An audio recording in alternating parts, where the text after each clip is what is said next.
my mum and dad threw a lot of adult parties is definitely the wrong word to use. Yeah, that suggests a very different kind of party.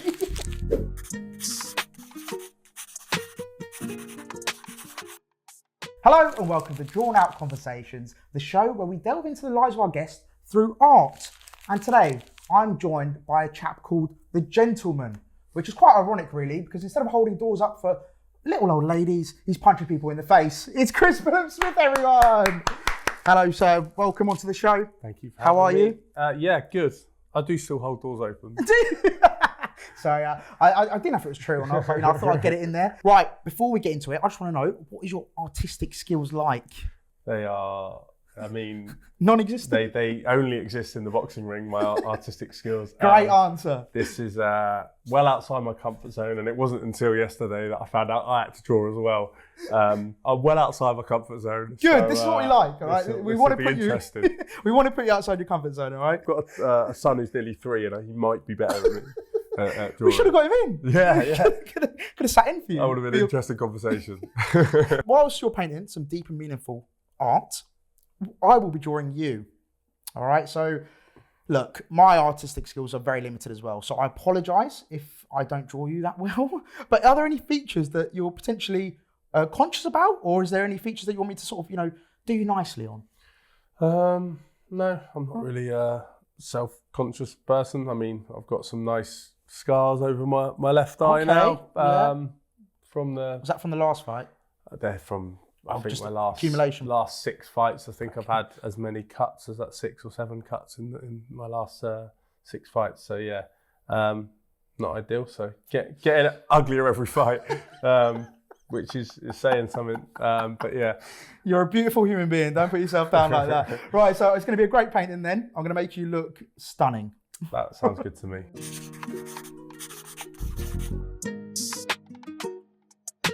So, Chris, what I want you to do is to paint me something or someone that means a lot to you from your childhood.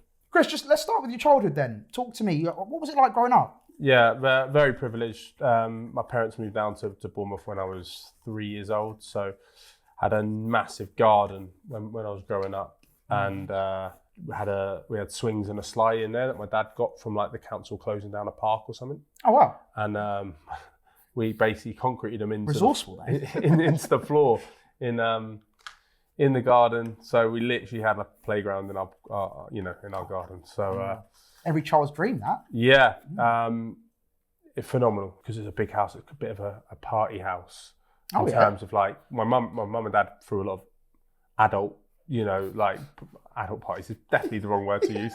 Yeah, that suggests a very different kind of party. They had a lot of parties that went on late, just like family parties. Yeah. They'd come down and stuff. Nothing crazy. Yeah. No, and I had kids parties and stuff. So like my end of season football dues a lot of time would be at our house. And my dad used to get out a big long tarpaulin and put like fairy liquid and water, spray it with a hose, and the kids just run and slide down the garden. Unreal. A very cool childhood. Yeah. Had got 2 older brothers. What was that dynamic like? Yeah, like we got on fine. I just got a lot of dead legs, really. I suppose it was good for your training, I suppose. Yeah, what you do now. That's what a lot of people say. That's probably what toughened me up, to be honest. For sure. Did you end up in a few scraps with him? Not scraps. He was 7 years older than me, so. So he had the advantage. Massively. I used to love winding him up, and so naturally he'd give me a dead leg for it. So. I mean, fair exchange. That. Yeah. He's in his right, I guess. His little brother's trying to wind him up. So. Yeah. Other than that, like we had a good relationship really, and we still do today. He's a kind of one of the reasons I got into boxing. Oh, amazing. Which he was he your inspiration to start boxing? Yeah, at first he was because he's the first person who ever took me to boxing. I don't know. I always wanted to be like him, I guess, in a way, because I don't know. We just had a fairly decent relationship, other than the dead legs. And then he took me a little bit as a teenager, and then I dabbled at it. I just thought I was being cool, it's a cool thing to do, isn't it? Like, was it to like impress your peers? Basically, yeah. So I could go to school next day and tell my mates that I went to boxing last night. And if you ever mess with me, yeah. you're gonna so yeah, they're my brothers are definitely inspirations in my life. Nick, my oldest brother, was like always into his music and stuff. Had more of a sense of humour than my other brother. So we got on well in that sense. And my love for music definitely comes from, I think, probably my mum, dad, and Nick, my oldest brother. Do you play instruments, or is it just more just listening? I tried to play guitar. I've had a guitar since I was 18. I actually bought it on the day I bought it. I was on my way to queue up overnight for Oasis tickets. They were playing in Bournemouth. The big reunion's coming up? Yeah. Got tickets for that?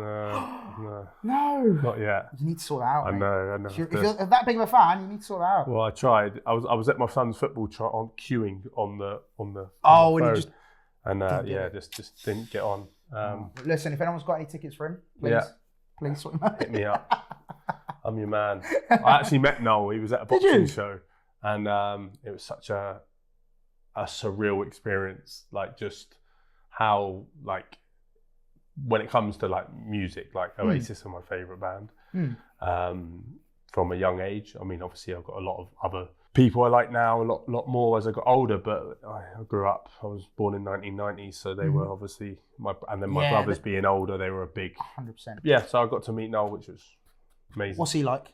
Yeah, he was really sound. I basically asked, he gave me permission to use one of his songs as a as a walk-on? As a walk-on, so amazing. I always use Kano as my main walk-on. Oh, yes, Kano. What tune? Hail off Made in the Manor. The first song on Made in the Manor, it's called Hail. Nice. Big Kano fan, yeah? Yeah. Big Kano So it's fan. very contrasting music there. Exactly. You got Kano and Oasis, but I like it. And the best thing is I've met Kane a few times. He's into his boxing. And, I always see him at the boxing, Yeah, so he's been to a few of my fights. Amazing. And he's that's mad though, isn't it? Like the people you used to like grow up listening to, and sort of inspired. Like you met them, they come and watch your fights. That must be mad, right? Yeah, it's really weird. But in one of my fights, he was like sat next to my family, and there's like a video of them all celebrating together when like I stopped the guy and stuff. So unreal. I bought a guitar, like I said, on the way to queue for Oasis tickets. Taught myself since, still pretty bad, but I just You're getting there. I can play a few songs. My son actually thinks that I wrote Live Forever by Oasis because I started playing it to him on guitar. He heard it on the radio and said, it's Daddy's song. So I'm not going to correct him. I was going to say, I'm not going to take that and run with it, all right? So if he asks... You won't know until about another 10 years, so it's fine. I'm thinking, if I get tickets, how do I take a 3-year-old to an Oasis gig? Yeah, that would be quite tough. Yeah, that would be chaos, especially with him because he is chaos himself. You talk about the boxing side of things and your brother being a big inspiration. Do you remember like the first time you picked up a pair of boxing gloves and going to the gym? What was that feeling like? Like, yeah, obviously being quite young. When did you start? Yeah, I remember going to a boxing gym with my mate. We turned up on our mopeds. So basically I went to college and I met a mate of mine at college who boxed, and I went and started training with him.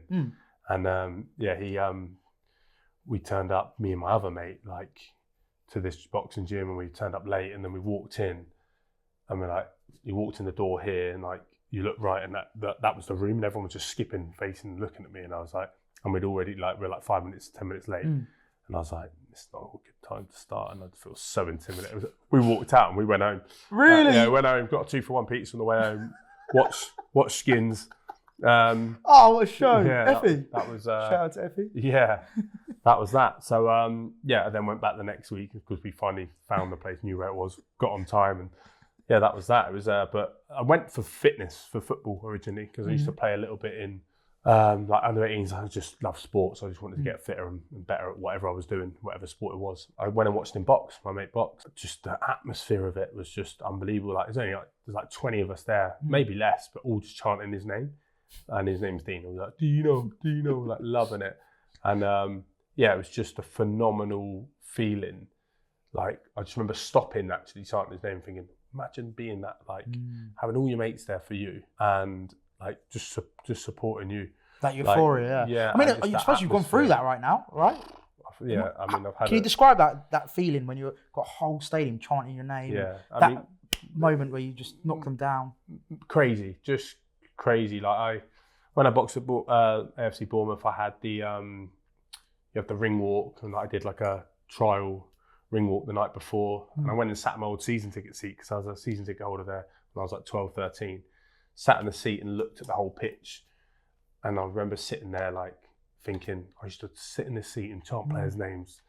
Tomorrow night I'm gonna have the stadium like cheering for me. Like, I mean, it gives me goosebumps now just saying that. And then obviously had the night against Lawrence Coley at the Vitality, and big one. And that was that. So it was just a phenomenal feeling, and like the fans for me, from every fight I've had in Bournemouth have really made my career possible and made it so much more enjoyable for me because of just how amazing the fans have been. Without further ado then, could you... This will make sense. This will make sense, I promise you. Sorry, I've just seen it. I don't know what the hell that is. But right, without further ado, please can you turn around your picture of something from your childhood? Right, it's going to make no sense until I explain it, okay? I don't know what on earth he's drawn. So this is supposed to be Australia. So when I was 11, my parents took me and my brothers travelling. I basically didn't go to school in year 7. I got to travel around Australia. Like I said, very privileged childhood. We started in Perth. Sorry, how long are you travelling for? 8 months. 8 months? 8 months. I basically didn't go to school. And you just getting homeschooled? You could call it homeschooled. If the homeschool is a trailer tent and a book, which I got gold stars in now and again. Right. No, from your mum? Yeah. From my mum, literally. So this is the route we took, basically. We went up the west coast and went in like 80 Mile Beach here, Broome, all the way. We got from here to Brisbane, which is around there, or Surfers Paradise it was. My brother's 20th birthday while we were out there, and he wanted to be in Surfers, which was like the party place. And we were here a week before, and that is like, we had to do something like, on average, 700 miles a day. Wow. So we were driving for like 12 hours a day, like boom, boom, for a week, just so he could have his birthday. Because, I mean, he couldn't do it a day later, apparently. That is an incredible experience to have at such a young unbelievable. Age. And like, just the life skills I got from it. Like, we talk about education. I think like the education I got from that, I had to learn how to be on my own a lot of time, which was good, and sort of be comfortable in my own company. But obviously built a great relationship with my parents as well, because we had to spend 24/7 together. Which could have been a bit much. Yeah. I mean, having a son myself, obviously, I was 11 at the time, so I don't have an 11-year-old son, but yeah, it's full on parenting. So they had me all day, every day, basically, and just gave me the experience of a lifetime.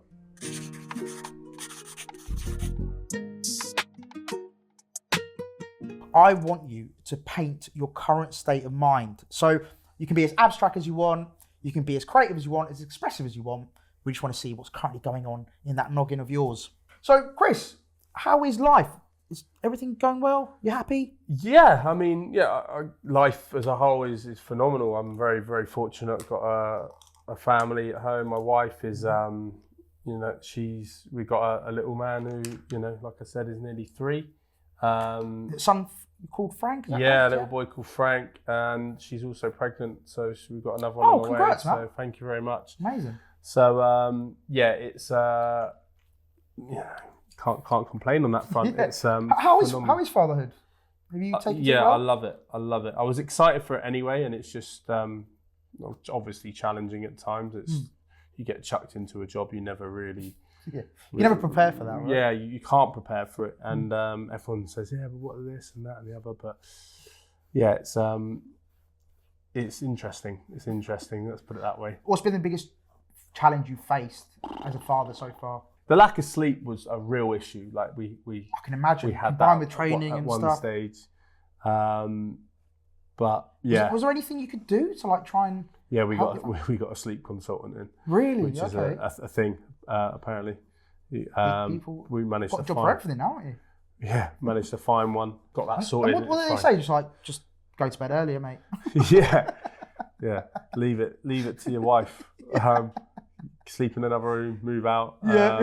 Tried all those things. No. It was. I'm in training for 8 hours today. I actually got to the point there where I was actually like coming up to a fight, and I was having to stay in a hotel at weekends because I like to prepare. So luckily I have a very understanding wife who gets it and understands why I'm doing it. And but yeah, so life is very good.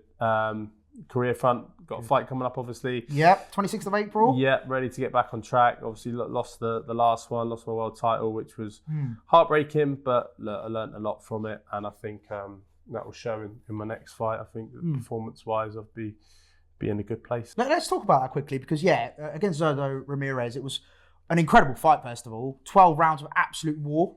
Between yourself, obviously, I don't know if you've seen the pictures. We'll put it up on screen, but yeah, you came out of it with a few cuts. You know, it was a really, really explosive fight. How did you rebuild from that? Because obviously, that was only your second career loss. Yeah.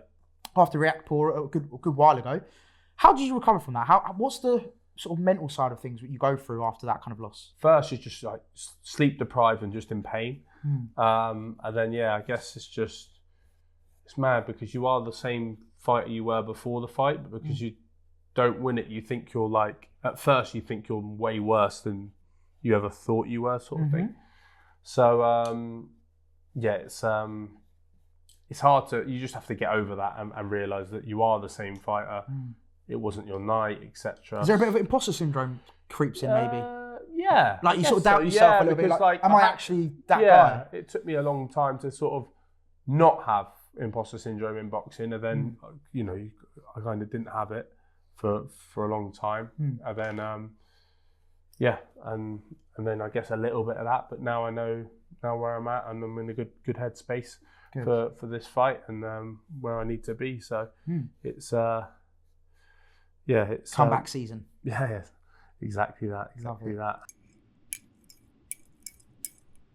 When you do go through your down times, or you do have those moments of struggle, what's your go-to relief, or what's your therapy, for example? Is there like a coping mechanism that you have? I know you mentioned your wife, you mentioned your kid. Is there any other things that you use to sort of, get yourself back into a good headspace if you are low?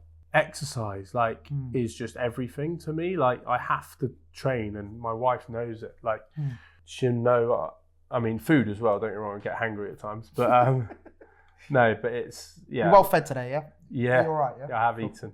Good. I need to train and make sure I'm half in shape or doing something physically, because that's just my way of life, really. I just try and I'm just so used to it, I think, from boxing that I just have to. That will always put me in a better headspace if I'm feeling down or whatever it is, and or not in a good mood. And then there's breathing techniques you can use and stuff like that to calm you down if you're in a certain state, which I've got a breathwork coach who helps me with. Oh, amazing. With that sort of stuff, both like that's another job I didn't know existed. Physically and mentally, in terms of like, he'll do a lot of stuff like to help my performance, but also to help me mentally as well. So you got that sort of support system as well. Yeah, exactly. And time with the family just helps, because that's what I find hardest. Is I'm training away 5 days a week, and I'm missing him growing up, which is really hard for me. Has there been any sort of big moments that you've missed? First steps, first words. So a few things I've missed, and luckily they've been caught on video. In this day and age, you've got videos. Yeah, of course. Stuff. So I'm very fortunate to have that. But at the same time, it's And how do you rationalise that in your head? Do you think, because it's for the greater good, it's okay that I miss these moments? Like, as in it's going towards your career? To be honest, I think I just have to accept it for what it is. It's my job. It's the path we've chosen, and don't get me wrong, like, it's a job I love, but I just hate that side of it, of just being away, being away, and no, of course, and missing those moments. Going on to like your day to day, what does a typical day in your life look like? During the week, it's like wake up, breakfast, coffee, in the gym, training, like doing a punching session. Grab some lunch, then do second session, which will be either a circuit, a run, or a strength session. On the weekends, my favourite day of the week is Saturday, because we'll have my boys' football on a Saturday morning. I get to see him at football, which is amazing. Although not the best listener, but I was going to ask, would you want him to follow in your footsteps? No. No. It's such a brutal sport and a brutal business. I mean, I'm boxing on Eubank, Benn undercard, right? Two sons of former world champions. Yes. And they never, like, neither of them are, like, the pressure on both of them is just so immense. I respect them both because they managed to still put in the work for such a long time to get to the level they're at, and they're at a good level. But you can't win. You can't win as a former champion son. The expectations so high. Not just that, but just as a sport, it's very hard. I imagine seeing your. So you wanted to be a footballer instead? Yeah. Play for Bournemouth, which we're trying. Yeah. I actually got some... Project Solanke. Although he's at Spurs now. He's at Spurs now. So yeah. Probably not the best. Project Lewis Cook. That's his favourite player because I know Lewis and he loves him. So it's Project Lewis Cook. I don't think I've ever heard that before. Usually Mbappe, Haaland, Lewis Cook. To be fair, the way Lewis plays is very aggressive, strong on the ball, and I feel like Frank's going to be a bit like that. I think he's going to be. They're kind of traits he's probably going to get from your dad. Bit of a brute sometimes. Wonder where he gets that from. Your nickname is the Gentleman, right? So you're not really renowned for being a trash talker. Why is that? Why do you feel like it's not really part of your sort of persona or your boxing character? It's not me. Like, it's just not me. I could do it in terms of I could have comebacks to people if they start talking trash to me. Sometimes I'll have some right comebacks and lines and stuff. But I don't know. I don't want to be that role model of. I want to be a role model. I don't want to be the person who's everyone loves you because you're talking a certain way, or you're known because you're talking a certain way, which is not a nice way. Also, my dad would probably disown me if I started. Oh, okay. So talking. I don't. Yeah, he'd hate it, and I think he's really proud of the way I've sort of kept my integrity over the years as well. So, all right. Yeah. Well, final thing. Could you trash talk to me? What would you use if I just use that? That's terrible, mate. What are you doing? You ready for the big reveal? Cool. So big reveal's a bit strong. I realise they're about this big on the camera. Yeah. But yeah. So right, without further ado, I asked you to paint me your current state of mind. So could you please reveal? Oh no! There you go. Dear. That's one way of revealing it. Don't worry, we'll clean that up. I mean, as you can see, you probably can't see what I can see. I mean, that's a boxing glove. That's a boxing glove. But what I've done is I've done a heart, as you can see, in as part of the boxing glove. The artiste. Well, it's coming out of it. That's what I'm known for. So it's I still love boxing, and that's my as a heart shape here as well, which is my wife, pregnant wife with a little heart inside that as a the little, and that's what it is. It's like I have a lot of love in my life right now, and I'm very, very fortunate. Like, I love my life, which is kind of the reason for the heart-themed pictures. Sorry, didn't have the time to draw Frank as well. I don't know how I would have drawn him. I should have just done lines everywhere. That's basically what it is like, following him round. But yeah, I'm very much loving life. I've got a very lovely family. We've just moved house, and boxing's given me a hell of a lot. I'm enjoying boxing. So yeah, I'm loving life.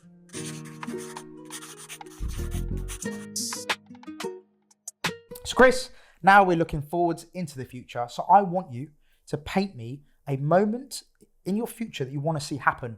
So essentially, you're manifesting a moment. Now, it can be for you, it could be for general society, wherever you want. You could be as selfless or selfish as you want. Okay? Yep. Cool. Looking forward to the 26th of April. Brandon Glanton is your next opponent. What have you learned from your previous fight with Ramirez that you're going to go into this one? Are you going to go into differently? Are you going to go into the same as you always do? Has prep been any different? Yeah, slightly different. Just learning from the last fight, really, about stuff I need to work on and things I need to do. And then, yeah, it's just been working away with it, with Shane on that sort of stuff, really. And realising that, he can't just, from the last fight, kind of not rest on my laurels, but just, okay, my strengths will be enough. Because I saw a quote from you after the Ramirez fight that you said that no matter how hard you punched him or how clean the shot was, he didn't react. And that must have been like a mentally such a weird thing to go into a fight and seeing your opponent, no matter how hard you're punching them or giving your what you think is your maximum, to them to not do that. And it must have been mentally quite challenging, right? Yeah, I think so. I think everyone I'm sparring or, you know, I'm not able to hurt them in bigger gloves and a head guard, which is, you know, what you want as what you want, yeah. And then so you think when you put on like gloves that have got less in them and there's no head guard, you think, okay, I'll be able to do a lot more damage. So just it wasn't to be. It wasn't to be. So yeah, I think. So what was your biggest learning then from that? Then? I think just you can't not resting on your laurels. Not just you got to work on my weaknesses more. And that was it really. Like just my strengths weren't enough. Like because I did those things of, you know, of using my strengths and thought they'd be enough, and they weren't. So had to adapt, or need to learn to adapt better. And is that just through training? Is that through, I suppose, life experiences? Like what? Yeah, how can you implement that? Yeah, just training and just it's a mindset shift now. Realizing kind of because my strengths have worked for me so well, you kind of okay that they're enough. But then you just realizing that, you know, it's never enough. You got to always look. You never settle, never rest on your laurels, sort of thing. So great. That's the kind of the learnings I took from the last fight, and I think they'll show in this fight. Boxing even has changed so much in the last couple of years. You see a lot of investment from Saudi Arabia, obviously Turkey Al-Sheikh being involved, and then recently they've announced that Turkey Al-Sheikh's going to join up with Dana White to create their own promotional company. Basically, there's a lot going on, right? A lot more money, a lot of changes. Where do you see boxing in 10 years? I'm not sure. It's it'd be interesting to see, you know, how this Dana White thing and the I think they're called TKO promotions. That's it. Yeah. Affects boxing. It'd be really interesting to see if the other promoters and the other broadcasters and stuff, you know, sort of let's say not catch up, but see how they respond to it. If they're ploughing loads of money into it, then you got to see if the other promoters and broadcasters are going to do that money, or they'll just become the boxing. A little bit like what Dana White's done with the UFC. You know? You know, that is kind of MMA, isn't it? People call it UFC when as a sport, when UFC is not the sport is MMA. It's so yeah, I think it'll be interesting to see where it is. I think in 10 years we'll be in a similar position to where we're at now. I just hope the fighters are looked after, and we're, you know, because it's it can be a brutal business at times, and as, you know, through history, it's been very brutal to the fighters. Fighters need to be looked after better on all levels. Do you feel like you have got that support at the moment in terms of boxing, like the structure around it? Do you think it can be improved? You know, like with in football, you have like the PFA, the Players Football Association, which is like a union, right, for the footballers. Boxing doesn't have anything like that. That's mad. And it's probably the sport that needs it the most. They've tried to start them up over the years, but it's never really worked. Never really come to fruition. Like the money involved.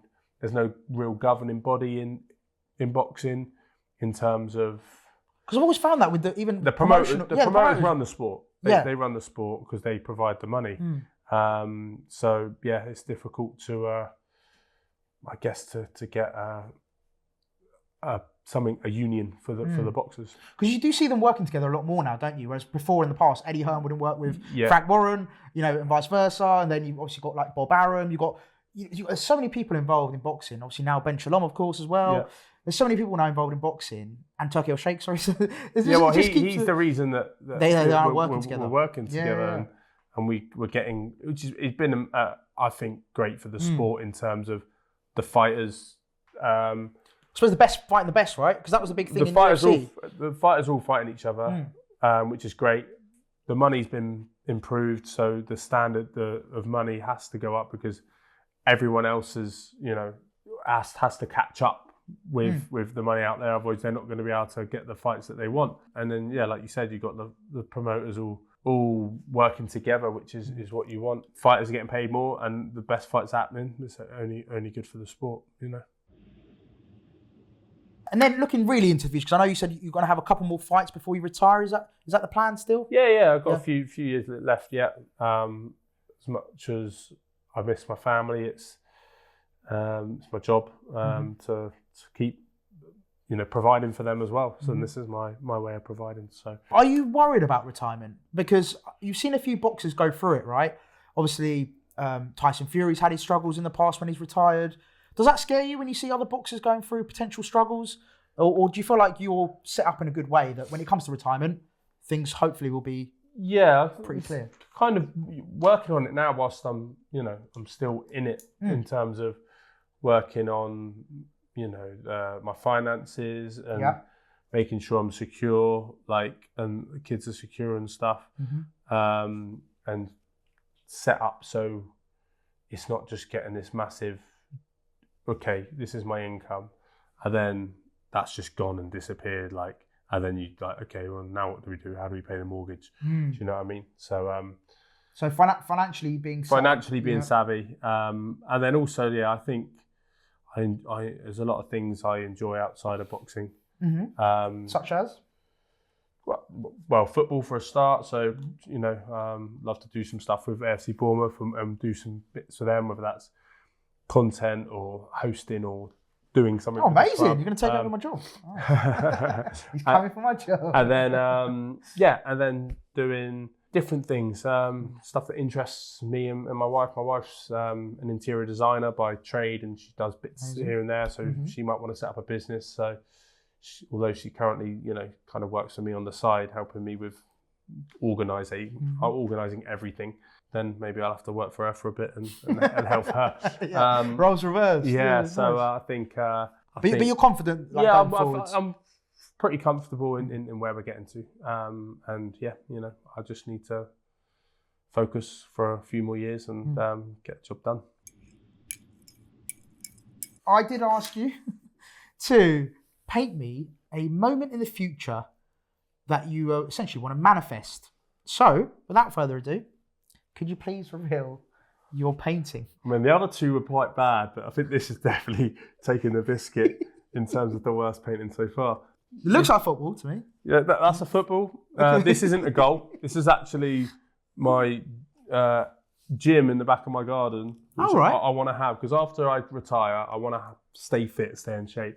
So the idea is we have an outbuilding there. These are the kids. This is me and Mia. I was going to draw more people, but I didn't have time. And my vision is everyone being over our house on a Sunday, sunny day, food flying, everyone having fun, bit of music on, kids playing, and that's kind of the dream for me is be a family man and making good memories with my family.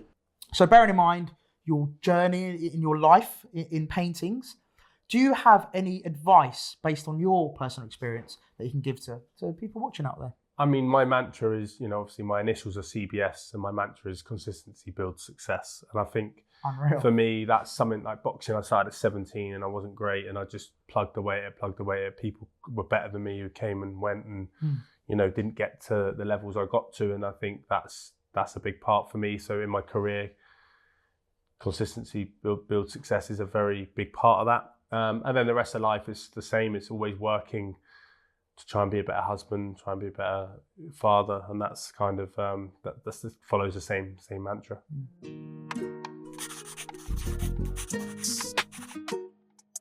Right, this is the part I always dread. It's never a good time for me because usually I'm not good at drawing. So you think coming up? I'm sure you're better than me, mate. Yeah. Do you know what? I'm pretty happy with this. I'll be honest. All right. So without further ado, I'm going to reveal, and you just got to tell me what you think. Right, 3, 2, 1, ta-da! I'll tell you why I'm really happy with that, because that is way more facial hair than I have, or can even grow. So I'll take that. Do you know what happened, right? With that, it was meant to be like a really intricate, fine, just to show you stubble, but the brush wasn't helping me. My mates always ask me if I'm going to do Movember, and I'm like, I can't. I can't. This is it. This is 3 weeks. No, I'm joking. Yeah, but I think great. done I think the hair's spot on. Yeah. Got the brown eyes. Yeah. I'll take it. A solid jawline. I've got to take that. Do you know what? I actually genuinely done that on purpose. I was like, you've got a very chiseled jawline. Oh, thank you, so mate. I thought I'd try and accentuate that. I like it, yeah. And my ears don't stick out as much as they actually do in real life. So. Oh yeah, that was a part I should. Maybe extend it. So fully out here. I'm very happy with that. Just need a few subtle cherries on the shirt, but it's all right. It's all right. I'm sure Michael B. Jordan will, when he watches this, won't be too annoyed that you've ruined his shirt. Oh, he designed it, didn't he? Yeah, he designed this shirt. Terrible design. Well, there you go, sir. Thank you very much. For you. Before I let you go, we have a rating system here on Drawn Out Conversations, and we want to know where you'd place this in your home. So, how the rating system works is, usually the toilet is like the worst place because no one really goes in there, and also you probably tuck it away in the corner somewhere so no one can see. And then the pride place is your living room, over the fireplace as like the mantelpiece. So that's the top, the toilet's the bottom. Where are you ranking this? Where would you put this in your home? I hate pictures of me up in my house. And we got my Through Dark company I'm partnered with. Mm-hmm. They bought me a massive one of me in the changing room at Crystal Palace. And that's currently up on our stairs. And you walk in, there's a stairway there and you can see it. And I'm like, this seems really like I don't have my belts up or anything because I don't want people to come in and make it look like a shrine of me just boasting. So it seems quite narcissistic, doesn't it? Yeah, exactly. I mean, the thing I've got on the stairs needs to come down, and we need some just normal artwork. But this isn't going on the stairs. I put this in the living room. Built me up, and then I put this in the dining room. Sorry, because I have host meals in there and stuff, and people are like, "What is that?" And then I've got a story about it. You know, I was on a podcast. Love that from you. And then I can plug the podcast as well. Do you know what I mean? So I can plug the video. Great to watch answer. It. So yeah, I'd stick up there, and then it's a nice conversation starter. Brilliant answer. That is the correct answer, and we might even put that now as the top end of the scale. So smashed it, mate. Nice. Unreal. There you go, sir. If you could just sign that for us, that'd be amazing. Ooh, what a fancy signature that is. It looks like ours, to be honest. Yes. Don't say that now. Oh wow, we're getting a message and everything. Well, you just get the... Oh, amazing. Just in case you forget what it is. Yeah. There you go. Look at that. Look at that. CBS, The Gentleman. Before we let you go, anything you want to plug? Any kind of message to the piece of camera? Tune in April 26th and watch me get the job done against Brandon Glanton. I'm excited for it. And stay safe. And that was Drawn Out Conversations with Chris Billam-Smith. And we'll see you next time. Peace.